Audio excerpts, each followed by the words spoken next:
तो देखिए, इस एग्जिट पोल के सामने आने के बाद बीजेपी खेमे में जहां खुशी है तो वहीं विरोधी खेमे में निराशा है। विरोधी खेमा क्या कह रहा है, सुनाते हैं आपको। हमने तो आपको शुरू से कहा था कि ये सरकारी एग्जिट पोल्स हैं, ये वही बताएंगे जो सरकार चाहती है इन्हें बताना। इसको आप गंभीरता से लेंगे तो आप गलत करेंगे। इसको आप सिर्फ और सिर्फ मनोरंजन का एक स्रोत मानिए और एंजॉय कीजिए। 2004 को याद कीजिए, उसमें भी ऐसा ही हुआ था। 4 जून को हमें, जो कि जनता का पोल हमने किया है, हमें 295 सीटें हमारे गठबंधन को मिल रही हैं और वो स्पष्ट बहुमत है। पहली बात तो ये जो एग्जिट पोल है, ये भारतीय जनता पार्टी के दफ्तर में तैयार किया गया है और जितने भी आंकड़े आप देखेंगे, सारे टीवी चैनल के आंकड़े लगभग एक जैसे हैं। अब कौन यकीन करेगा कि 34% वोट शेयर बीजेपी को तमिलनाडु में मिल रहा है? कौन यकीन करेगा कि 0 से 2 सीट आम आदमी पार्टी को पंजाब में आ रही है? मतलब ऐसे आंकड़े आप दे रहे हो जिस पे लोग हंस रहे हैं। इसका मतलब आज आम आदमी पार्टी से सबसे ज्यादा नफरत किसको है? बीजेपी को है।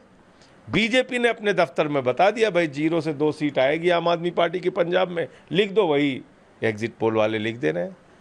तो मैं समझता हूं कि ये जो एग्जिट पोल है, ये बीजेपी के दफ्तर में बनाया गया एग्जिट पोल है। ये मोदी सरकार का एग्जिट पोल है। ये एग्जिट पोल जनता के वास्तविक निर्णय से दूर दूर तक कहीं भी मैच नहीं करता। जो एग्जिट पोल दिखाया जा रहा है, हम इस एग्जिट पोल को नहीं मानते हैं। ये एक मनोवैज्ञानिक दबाव के लिए इस तरह का मीडिया एसी के कमरे में बैठ करके ये जो लिया गया है लोगों की राय, हमने वो देखा है। जब श्री तेजस्वी यादव जी हजारों लाखों की भीड़ में जिस तरह नौकरी की बात कर रहे थे, शिक्षा स्वास्थ्य की बात कर रहे थे, बेरोजगारी, भुखमरी, गरीबी, महंगाई से आज़ादी दिलाने की बात कर रही थी, तो जनता का जन सैलाब उमड़ रहा था। इसलिए हम अपने सभी समर्थकों से, कार्यकर्ताओं से, सभी आम जनों से कहेंगे कि आप 4 तारीख का इंतजार कीजिए। 4 तारीख को इंडिया गठबंधन की सरकार बनने जा रही है।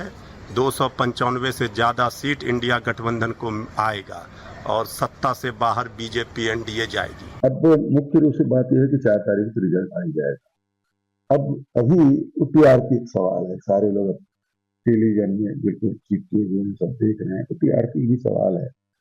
और मैं नहीं समझता कि कुछ सैंपल ले लें और उसके आधार पर पूरे लोकसभा सीट का आप सर्वे कर लें।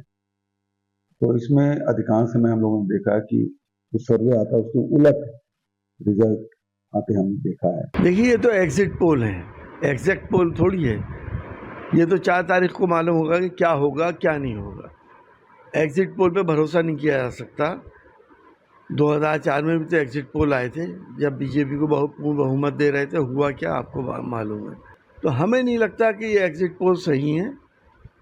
4 तारीख को सब साफ जाहिर हो जाएगा।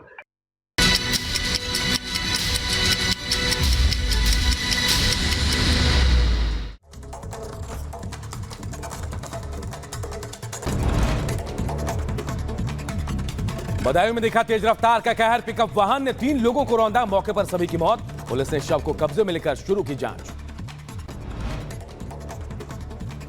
यूपी के सीतापुर में सड़क हादसा, एम्बुलेंस ने ट्रक को मारी टक्कर, मरीज सहित 2 लोगों की मौके पर मौत।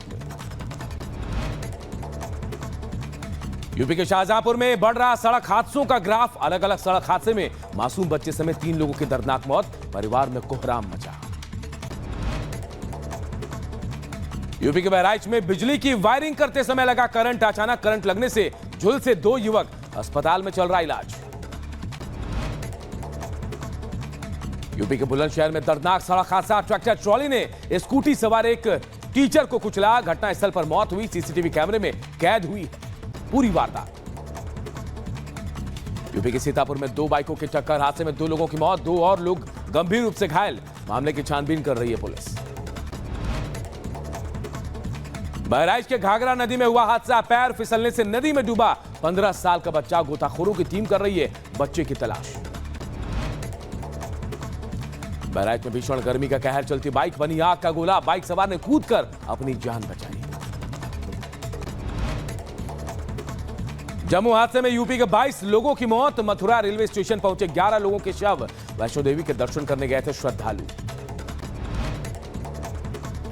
भोपाल में पति पर पत्नी की बेरहमी से हत्या का आरोप। हत्या के बाद शव को जलाने और 14 टुकड़े अलग अलग छिपाने का आरोप। पुलिस ने आरोपी पति को गिरफ्तार किया।